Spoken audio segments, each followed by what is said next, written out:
عن ابی ہریرہ رضی اللہ تعالیٰ عنہ قال قال رسول اللہ صلی اللہ علیہ وسلم ثلاث منجیات و ثلاث مہلکات فاما المنجیات فتقوی اللہ فی السر والعلانیہ والقول بالحق فی الرضا والسخط والقصد فی الغنى والفقر۔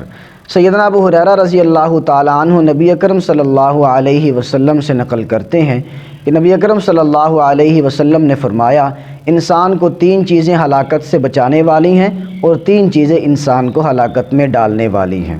وہ تین چیزیں جو انسان کو ہلاکت سے بچاتی ہیں، نمبر ایک، اللہ رب العزت کا ڈر اور خوف بندے کے دل میں پیدا ہو جائے، وہ لوگوں کے سامنے ہو تب بھی اللہ کا خوف دل میں ہو، لوگوں کی نظروں سے پوشیدہ ہو تب بھی اللہ کا خوف دل میں ہو۔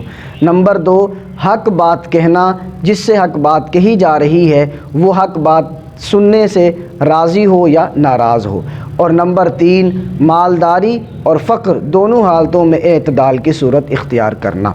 ہر سلیم الطبع انسان کی کوشش یہ ہوتی ہے کہ جس فن اور شعبے سے وہ جڑا ہوا ہے اس میں وہ کامیابی حاصل کر لے۔ نبی اکرم صلی اللہ علیہ وسلم نے اس انسانی فطرت کو سامنے رکھتے ہوئے کامیابی کے تین اصول بتلائے۔ نمبر ایک، اللہ رب العزت کا ڈر اور خوف دل میں پیدا کرو، یہ کامیابی کی پہلی سیڑھی ہے۔ بندہ مومن اور متقی کب بنتا ہے؟ سورۃ المومنین کی ابتدائی آیات میں متقی شخص کی صفات بیان کی گئی ہیں کہ جن صفات کو اختیار کر کے ایک مومن بندہ تقوی کا مقام حاصل کر لیتا ہے۔ نمبر ایک کہ وہ نمازی ہو اور اس کی نماز میں خوف خدا نظر آتا ہو۔ نمبر دو، ہر بری بات اور برے کام سے اپنے آپ کو بچاتا ہو۔ نمبر تین، زکوٰۃ ادا کرتا ہو۔ نمبر چار، امانت دار ہو، وعدے کا پکا ہو۔ اور نمبر پانچ وقت کا پکا نمازی بنے۔ اور نمبر 6، ناجائز اور حرام طریقے سے جنسی خواہش پوری کرنے سے اپنے آپ کو بچائے۔ یہ صفات جب بندے کے اندر پیدا ہو جائیں تو بندہ متقی بن جاتا ہے۔ تقوی پر ملتا کیا ہے؟ اللہ رب العزت کا قرب اور اللہ رب العزت کی محبوبیت نصیب ہوتی ہے۔ قرآن کریم میں ہے، ان اولیاؤہ الا المتقون، اللہ کے دوست صرف متقی ہیں، جو متقی نہیں وہ اللہ کا دوست کبھی نہیں بن سکتا۔ معلوم یہ ہوا کہ تقوی سے جہاں اللہ رب العزت کی دوستی نصیب ہوگی، وہیں تقوی سے ہر ایک کام اور شعبے میں انسان کو کامیابی نصیب ہوگی۔ دوسری چیز آپ علیہ الصلاۃ والسلام نے جو بیان کی کامیابی کے لیے، وہ ہے حق بات کہنا، جس سے کہی جا رہی ہے حق بات سن کر وہ راضی ہو یا ناراض ہو۔ پرہیزگاری جس کے دل میں ہوتی ہے وہاں بزدلی نہیں ہوتی۔ تقوی جس نے اختیار کیا وہ بندہ بہادر ہوتا ہے، حق گوئی اس کے اندر ہوتی ہے، حق بات کہنے سے وہ پریشان نہیں ہوتا، خواہ سننے والا راضی ہو یا ناراض ہو۔ جس کے اندر تقوی ہوگا وہ شخص حق کی طرف مائل ہوگا۔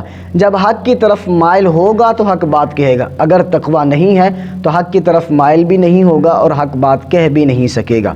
امام شافعی رحمہ اللہ نے فرمایا کہ بھائی تین چیزیں بہت مشکل ہیں۔ نمبر ایک، حق بات کہنا، بالخصوص اس آدمی کے سامنے کہنا کہ جس کے سامنے حق بات آپ کہیں اور اس سے آپ کو کسی قسم کی امید ہو یا آپ کو کسی قسم کا اس سے خوف ہو، ایسے آدمی کے سامنے حق بات کہنا بہت مشکل ہے۔ نمبر دو، تنہائی میں تقوی اختیار کرنا، یہ بہت مشکل ہے۔ اور نمبر تین، جب آدمی کو خود ضرورت ہے اس کے باوجود سخاوت کرنا، دوسرے کی ضرورت پوری کرنا، یہ کام بہت مشکل ہے۔ لہٰذا اللہ رب العزت نے جو کامیابی کا اصول حضور صلی اللہ علیہ وسلم کی زبان سے ہم تک پہنچایا، حق بات کہنا، اسے اختیار کرنا چاہیے۔ جو جتنا متقی ہوتا ہے اتنا ہی حق گو ہوتا ہے، اسے کسی قسم کی پرواہ نہیں ہوتی، سننے والا ناراض ہوگا یا خوش رہے گا۔ تیسری چیز جو کامیابی کے اصول میں آپ علیہ الصلاۃ والسلام نے فرمائی وہ ہے میانہ روی، اعتدال اختیار کرنا۔ اعتدال کسے کہتے ہیں؟ حد سے نہ اوپر جایا جائے اور نہ حد سے نیچے اترا جائے، بلکہ ایک جو حد ہے کسی بھی کام کی، بات کی، عمل کی، اس پر رہا جائے، اسے اعتدال اور میانہ روی کہتے ہیں۔ قرآن کریم نے میانہ روی اور اعتدال کا درس دیا ہے۔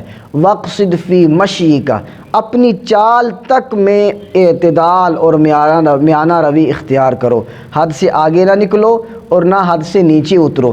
اسلام نہ حد سے گزرنے کا سبق دیتا ہے نہ ہی حد سے اترنے کا سبق دیتا ہے، بلکہ اسلام نے ہمیشہ سے اعتدال کا سبق دیا ہے۔ اگر تقوی ہے تو تقوی میں بھی اعتدال ہونا چاہیے۔ اسلام یہ کہتا ہے اگر متقی بننا ہے تو رہبانیت اختیار نہیں کرنی، حد سے نہیں نیچے اترنا، یعنی ایسا نہیں کرنا کہ اللہ رب العزت کی ذکر میں، یاد میں، اللہ رب العزت سے تعلق میں مخلوق کو بھول کر، مخلوق سے کٹ کر الگ بیٹھ جائیں، ایسا نہیں کرنا، اور نہ ہی ایسا کرنا ہے کہ دنیا ہی کو مقصد بنا کر بیٹھ جائیں۔